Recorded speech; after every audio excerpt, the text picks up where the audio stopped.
शुक्लां ब्रह्मविचारसारपरमामाद्यां जगद्व्यापिनीं वीणापुस्तकधारिणीमभयदां जाड्यान्धकारापहां हस्ते स्फाटिकमालिकां विदधतीं पद्मासने संस्थितां वन्दे तां परमेश्वरीं भगवतीं बुद्धिप्रदां शारदां శ్రీ మహాగణాధిపతయే నమః శ్రీ మహాసరస్వత్యై నమః శ్రీ గురుభ్యో నమః 2026వ సంవత్సరం ఏప్రిల్ మాసంలో గ్రహస్థితి ఎలా ఉంది అనే విషయాన్ని మనం చూసినట్టయితే ఈ ఏప్రిల్ మాసంలో సూర్యుడు 11వ తారీఖు వరకు మీనరాశిలో సంచరిస్తున్నాడు. తదనంతరం మేషరాశిలోకి ప్రవేశిస్తున్నాడు. కుజుడు 2వ తారీఖు వరకు కుంభరాశిలో సంచరిస్తూ 2వ తారీఖు నుండి మాసాంతం వరకు కూడాను మీనరాశిలో సంచరిస్తున్నాడు. ఇక బుధుడు 11వ తారీఖు వరకు కుంభరాశిలో సంచరిస్తూ 10వ తారీఖు తర్వాత మీనంలోకి ప్రవేశిస్తున్నాడు. గురువు మిథున రాశిలో సంచరిస్తున్నాడు. శుక్రుడు 19వ తారీఖు వరకు మేషరాశిలో సంచరిస్తూ 19 నుండి మాసాంతం వరకు కూడాను వృషభ రాశిలో సంచరిస్తున్నాడు. శనీశ్వరుడు మీనరాశిలో సంచరిస్తున్నాడు. రాహువు కుంభరాశిలో సంచరిస్తున్నాడు. కేతువు సింహరాశిలో సంచరిస్తున్నారు. ఈ విధంగా ఏప్రిల్ మాసంలో గ్రహస్థితి ఉంది. ఈ గ్రహస్థితి ఆధారంగా 12 రాసుల వారికి ఎలాంటి ఫలితాలు, గోచార ఫలితాలు ఎలా ఉన్నాయి అనే విషయాన్ని మనం తెలుసుకుందాం. 2026వ సంవత్సరము ఏప్రిల్ మాసంలో సింహరాశిలో జన్మించినటువంటి వారికి గోచార ఫలితాలు ఎలా ఉన్నాయో తెలుసుకుందాం. ఈ ఏప్రిల్ మాసంలో సింహరాశి వారికి ముఖ్యంగా ప్రధానమైనటువంటి గ్రహము గురుగ్రహము ఏకాదశ స్థానంలో సంచరిస్తున్నాడు. ఇది పంచమాధిపత్యం వహించినటువంటి గ్రహం కాబట్టి గురువు యొక్క అనుకూలత సింహరాశి వారికి ఉంది. మిగతా గ్రహాలు ప్రతికూలంగా ఉన్నాయి.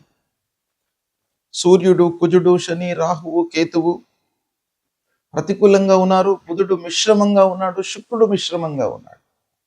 ఈ విధంగా స్థానాలలో ఈ గ్రహాలు సంచరిస్తున్నాయి. ఓవరాల్గా మనం చూసినట్టయితే గురువు యొక్క డామినేషన్ ఈ మాసంలో మీకు కలిసి వస్తుంది. దాన్ని సద్వినియోగపరుచుకోవాలి.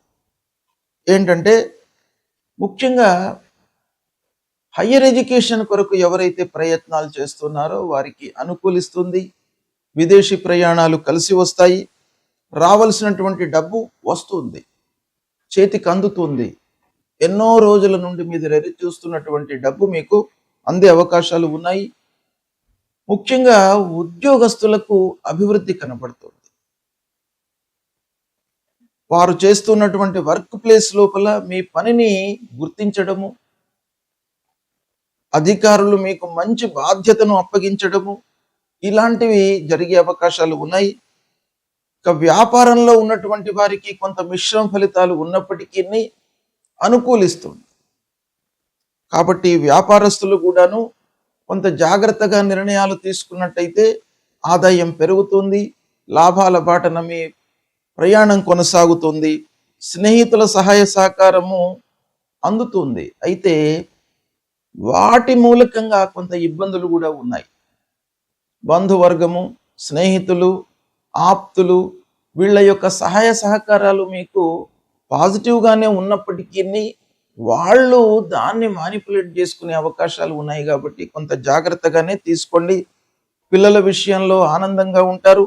దాంపత్య జీవితం అనుకూలంగా కొనసాగుతుంది. ఆరోగ్యం స్థిరంగా ఉంటుంది. ప్రయాణాలు కలిసి వస్తాయి.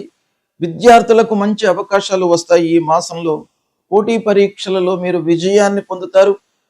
ఇక ఆస్తి విషయం లోపల కూడాను ఎన్నో రోజుల నుంచి డిస్ప్యూట్స్లో ఉన్నటువంటి ఆస్తులు ఈ మాసంలో మీకు ఒక కొలిక్కి వచ్చేటువంటి అవకాశాలు ఉన్నాయి. వాహనం కొనుగోలు చేస్తారు. అయితే వాహన విషయంలో కొంత జాగ్రత్తలు తీసుకోండి. అనవసరమైనటువంటి రిపేర్ల మూలకంగా కొన్ని ఇబ్బందులు తలెత్తవచ్చు. ఇక పెద్దల యొక్క ఆశీర్వచనం కొరకు పెద్దలను కలవడము, వారి యొక్క సహాయ సహకారాలు తీసుకోవడము చాలా అవసరము. గౌరవ మర్యాదలు పెరుగుతాయి. శుభకార్యాలకు హాజరవుతారు, శుభకార్యాలు చేస్తారు. ఓవరాల్గా సమయం అనుకూలంగా ఉంటుంది.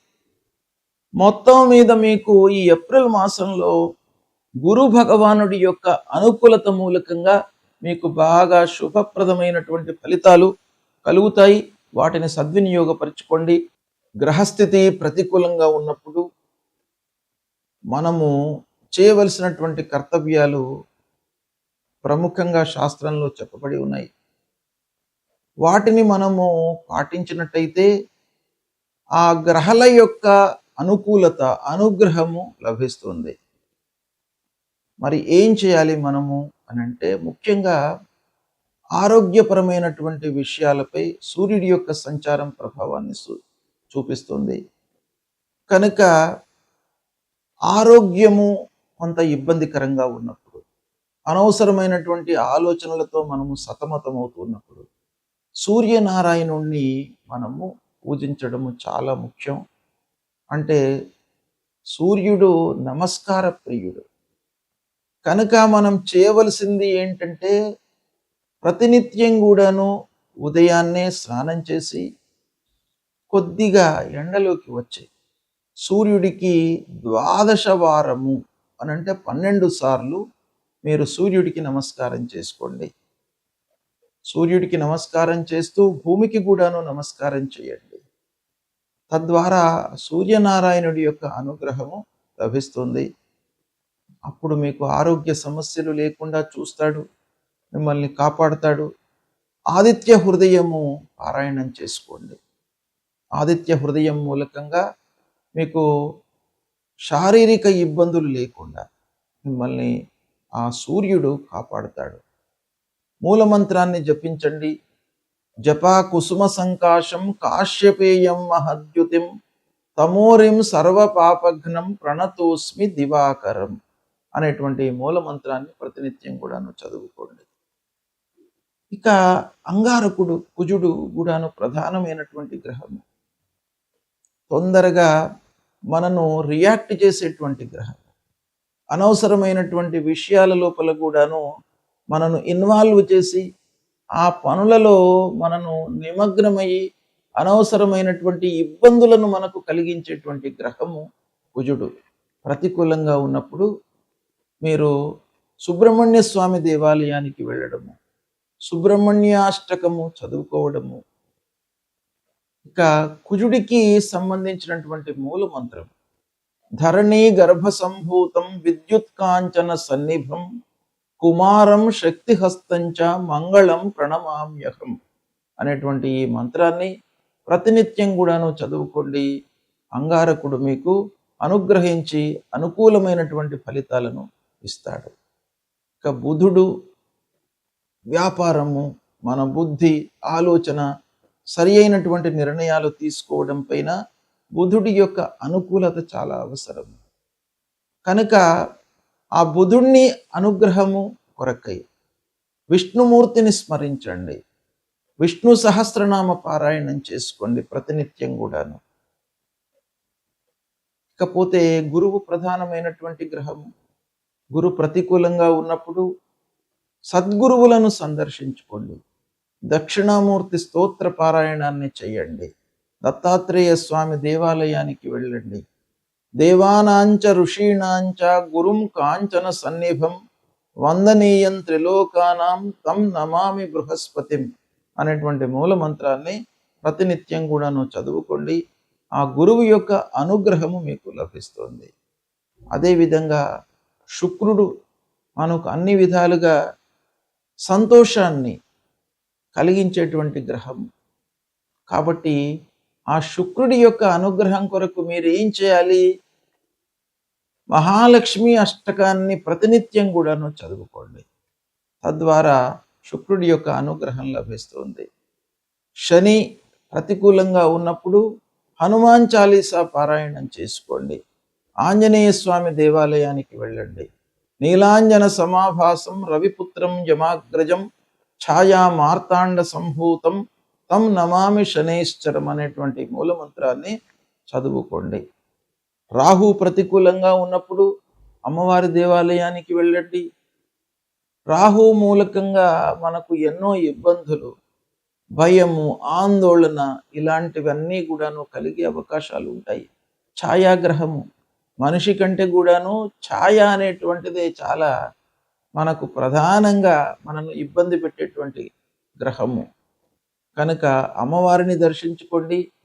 అర్ధకాయం మహావీర్యం చంద్రాదిత్య విమర్దనం సింహికా గర్భ సంభూతం తం రాహుం ప్రణమామ్యహం అనేటువంటి మంత్రాన్ని ప్రతినిత్యం చదువుకోండి. ఇక కేతువు మీకు ప్రతి విషయం లోపల కూడాను ఒక విరక్తి భావనను కలిగించేటువంటి గ్రహము. ప్రతికూలంగా ఉన్నప్పుడు తప్పకుండా మీ లోపల వైరాగ్యాన్ని ఇస్తాడు.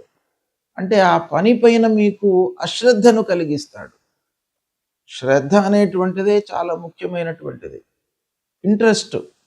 ఇంట్రెస్ట్ ఉంటే మనకు మార్గాలు ఉంటాయి.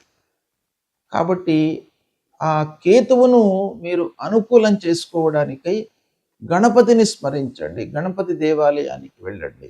ఫలాశ పుష్ప సంకాశం తారకా గ్రహమస్తకం రౌద్రం రుద్రాత్మకం ఘోరం తం కేతుం ప్రణమామ్యహం అనేటువంటి మూల మంత్రాన్ని జపించండి. మీకు తప్పకుండా ఈ గ్రహాలకు సంబంధించినటువంటి దుష్ప్రభావము దూరమవుతుంది. ఆ భగవంతుడి యొక్క అనుగ్రహం లభిస్తుంది. భగవంతుణ్ణి నమ్ముకోండి. మీపై మీ విశ్వాసాన్ని పెంచుకోండి. అంటే ఆత్మవిశ్వాసాన్ని పెంచుకోండి, పరమాత్మను కొలవండి. తప్పకుండా మీకు శుభ ఫలితాలు కలుగుతాయి. శుభం.